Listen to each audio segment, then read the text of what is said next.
السلام عليكم ورحمة الله وبركاته የተከበራችሁና የተወደዳችሁ አድማጭ ተመልካቾች እንደምን ውላችኋል እንደምን አምሽታችኋል ለሰዓቱም የደረሰንን ሰበር ዜናም ይዘን ቀርበናል መንግስት በህዝብ ሙስሊሙ ላይ ጦርነት ማወጁን ይፋም አደረገ በምዕራብ ሐረርጌም መሰላ ወረዳ መስጊዶች መቃጠላቸውን መውደማቸውን አመነ የተቃጠሉትን መስጊዶች የአክራሪም አሸባሪዎች ናቸው ሲሉም ለቪኦኤም ተናገሩም የከተማው አስተዳደሩም ህወሓት መራሹ ኢህአዴግ በህዝብ ሙስሊም ላይ የሚያደርገውን ጫናና ጭቆናን አጠናክሮ ቀጥሎም ባሳለፍነው ቅዳሜም ነሐሴ 21 በምዕራብ ሐረርጌም በመሰላ ወረዳ እንዲሁም በአማን ቀበሌም ወልተሲስ ከፍተኛ ጥቃት በመሰንዘር መስጊድ ማቃጠሉን መዘገባችን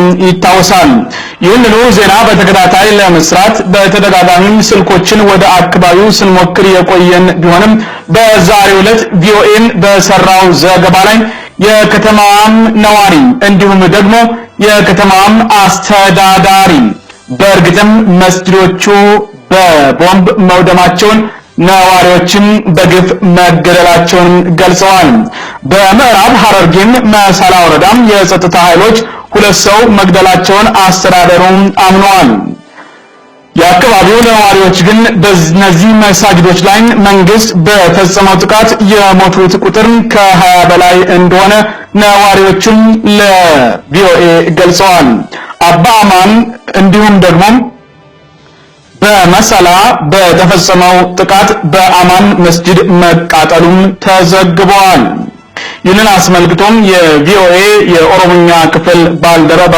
ጃለኔ አነጋግራም እንደዘገበችው በቪኦኤ የአማርኛው ክፍል የቀረበው ተከታዩ ነበር አሁን ወደ ምዕራብ ሐረርጌ እናልፋለን በምዕራብ ሐረርጌ መሰላ ወረዳ ውስጥ በሚገኙ ሁለት ቀበሌዎች ዛሬ የጸጥታ ኃይሎች ሰሞኑን ወሰዱ በተባሉ እርምጃዎች ሁለት ሰው መገደሉ ተገልጿል አንድ ሰው መቁሰሉና ብዙዎች መታሰራቸው እንደዚሁ ተሰምቷል የመንደሮቹ ሰዎች ግን የሞተው ሰው ቁጥር ከ20 በላይ መሆኑን ይናገራሉ ቀበሌዎቹ አባ አማንና ወልታሲስ ይባላሉ አማን ውስጥ አንድ መስጊድ በመንግስቱ ኃይሎች መቃጠሉን የአፋን ኦሮሞ ዝግጅት ክፍላችን ባልደረባ ጃለኔ ገመዳ ማምሻውን ከዚያው ያነጋገረቻቸው ነዋሪ ገልጸዋል ይህ ከትናንት በስቲያው ቅዳሜ ነሐሴ 21 የተወሰደው እርምጃ ቦታው የአሸባሪዎች መሰብሰቢያ ነው በሚል የተወሰደ መሆኑን ነዋሪው አመልክተው ቦምብ ተወርውሮ ከ20 በላይ ሰው መገደሉን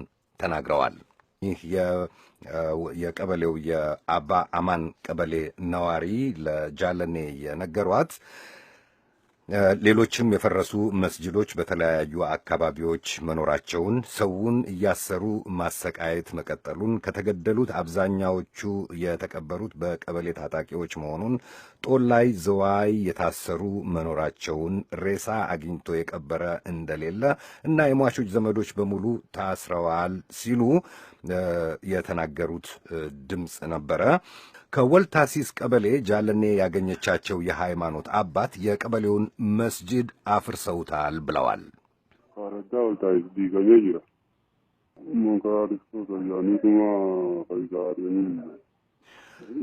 እኚሁ የሃይማኖት አባት የሚሉት የወልታሲስ ቀበሌን መስጊድ አፍርሰው ነቅለውታል የአሸባሪዎች መታጎሪያ ነው ብለው የሃይማኖት አባቶችን ከቢሮ አባረዋል እናንተ ኦነግ ናችሁ ብለው ነው ያባረሯቸው ያገኙት ነገር ቢኖር ፍራሽ ብቻ ነው ብለዋል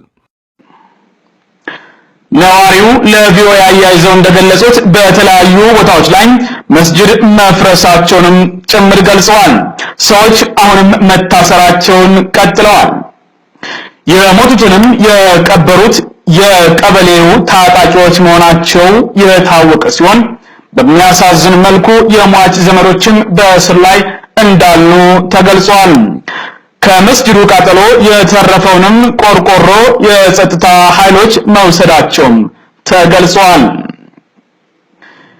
ባስገራሚና ባስደናቂ መልኩ የመሰላ ወረዳም አስተዳዳሪም ተብለው በቪኦኤ ላይ የቀረቡት አቶ መሐመድ አብዱራህማን ግጭቱን መፈጠሩን ገልጸው አክራሪም አሸባሪዎች ናቸው እርምጃ የተወሰደባቸው በማለት በእርግጥም የመስጊዱን መቃጠሉንና ሁለቱ መሞታቸው ተገልጿል። ለቪኦኤ ጋራም ያደረጉት ቆይታ መካከል እንሆ ወደ ውጪ መውጣት አይቻልም ብለዋል እኚሁ የቀበሌው ነዋሪ የወልታሲስ ቀበሌ ነዋሪ። ሰው በጠመንጃ ተከቧል ብለዋል። ወደ መሰላ ደውዬ የወረዳውን አስተዳዳሪ አቶ መሐመድ አብዱራህማንን አነጋግሬ ነበረ። ግጭቱ መፈጠሩንና የሰው ሕይወትም መጥፋቱን አረጋግጠውልኛል። አሁን አባ ማንና ወልታርስ ላይ እውነትም ያው ችግሮች ነበሩ፣ አክራሪዎች ነበሩ። እነኚህ ቀበሌዎች ውስጥ በመንግስትን በኃይል መናድ የሚፈልጉ እነኚህ ሰዎች ሃይማኖትን ተገን በማድረግ የራሳቸውን ሴራ ሲጠነስሱ ነበር። ከዛ በኋላ እነኚህን ሰዎች የህግ በላይነትን ላረጋግጥ ስንሞክር እነሱ መስጊድን አፍርሰው ሌላ ቦታ ጫካ ውስጥ ወስደው ሌላ መስጊድ ሰርተው እዛ ውስጥ ምሽግ ሰርተው ከዛ ውስጥ የጦር መሳሪያ መንጫ ሌሎችንም የጦር መሳሪያዎች እዛ ሽጉጦች ሳይቀሩ ላይ ሳይቀር እዛ አከባይተው ምሽግ አብይተው ከዛ የህግ በላይነትን ለማረጋገጥ እንቅስቃሴ ስናደርግ ሁለት ሰዎች የሞቱ ነበሩ።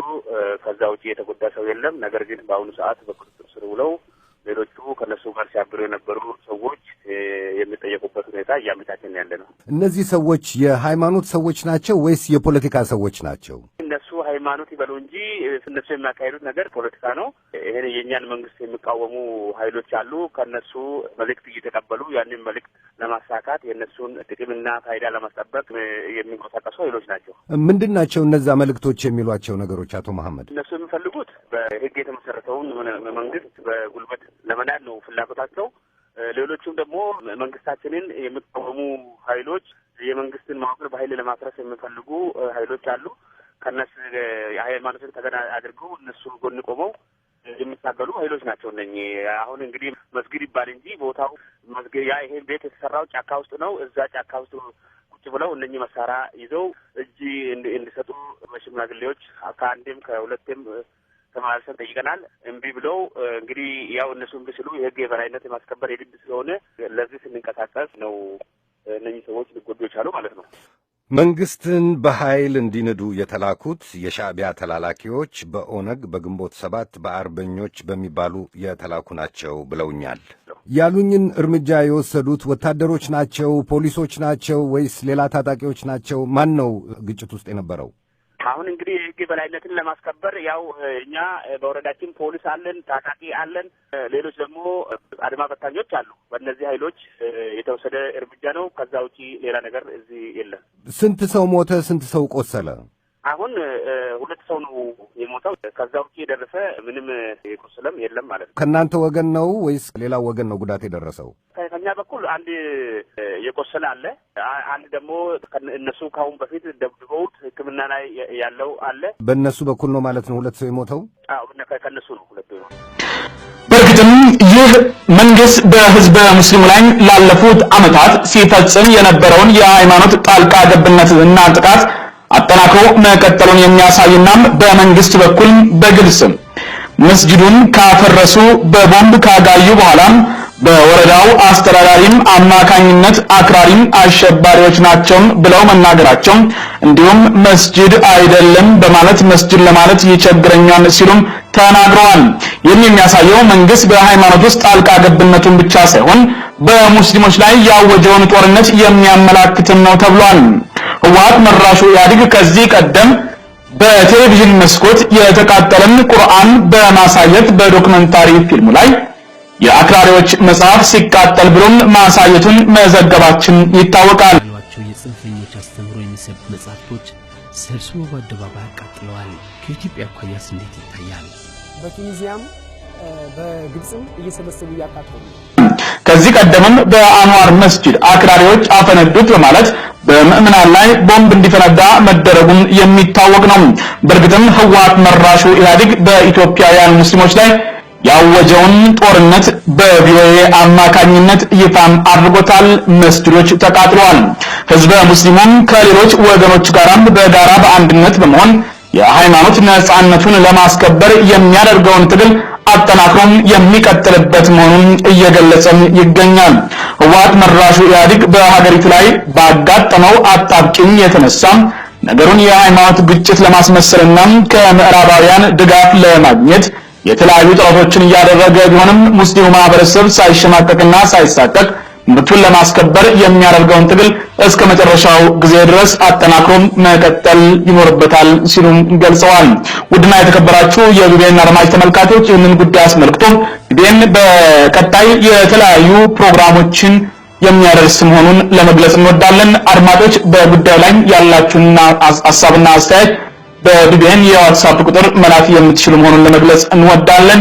ዜናውን አዘጋጅቼ ያቀረብኩላችሁ አብዱራሂም መሐመድ ነበርኩኝ። ወሰላሙ አለይኩም ወራህመቱላሂ ወበረካቱ።